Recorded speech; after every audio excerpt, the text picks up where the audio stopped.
So years ago, just a few years ago, we had read that chickens, when it gets really hot, need to have a pond to step in to keep their feet cool.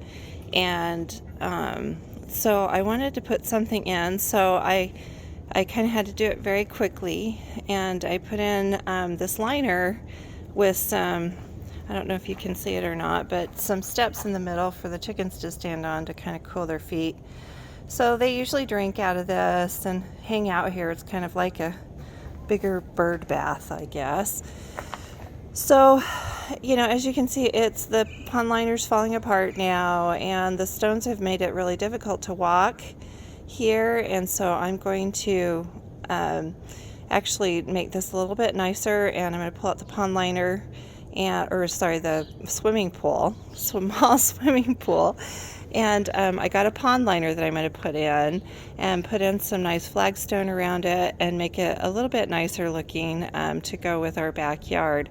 So follow along so you can see how I do this.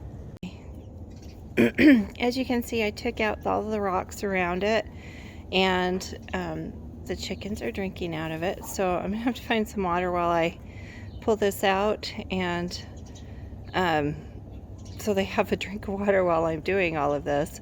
But to get the water out, I'm just going to use our wet dry vac to pull out the water, and I'm going to get out the rest of the stones in here, and then I'll put down some dirt and kind of level it out to put my liner in.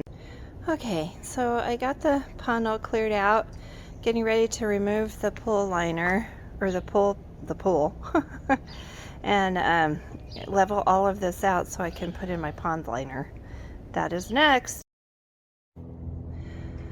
Okay, so now I'm going to level this all out with my leveler and get everything straight so I can get the pond liner in and start getting some water in. So I have this dug out. I did 2 levels. I leveled it out, and as you can see, I've got like a middle base and then kind of a top base around it so the chickens can step into the pond. And now I'm filling it with 2 inches of sand, and then I'm going to lay the pond liner over the top. Okay, so I got everything leveled out, got the pond liner in, filled it up, started pulling out the wrinkles, find out where there might be any uneven spaces.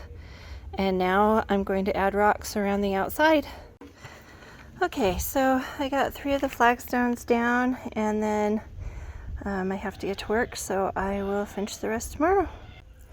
Okay, so I got all the flagstone down and starting to add some rocks to try to fill in. And then I will start adding river rock around it, and hopefully I will be finished probably tomorrow or the next day. So I got all the rocks done. I think it turned out pretty good. I'm pretty excited about it. Now I'm going to add some water lilies and eventually a fountain. I don't know when the fountain's going to be. Right now I just have a solar powered pump in there, but I would like to get a fountain going so I could add a couple of koi into this. But I feel like this is a lot better to look at, and the chickens seem to appreciate it. They come around and stand on all the rocks and start drinking the water and doing pretty good. Here is the finished product. I got the fountain done, as you can see, and I'm going to fill it in with more lilies so you don't see the pipe coming through the rock. And I think I'm going to put some more rock and stuff in the bottom. I'm trying to find lilies in the valley right now. They're pretty tough to find. Suppliers are waiting on them and they haven't come in yet. So I will give you an updated future forecast of what the pond looks like after I get the lilies in. And as you can see, chickens are loving it. Even the little ones are drinking out of it and doing just fine.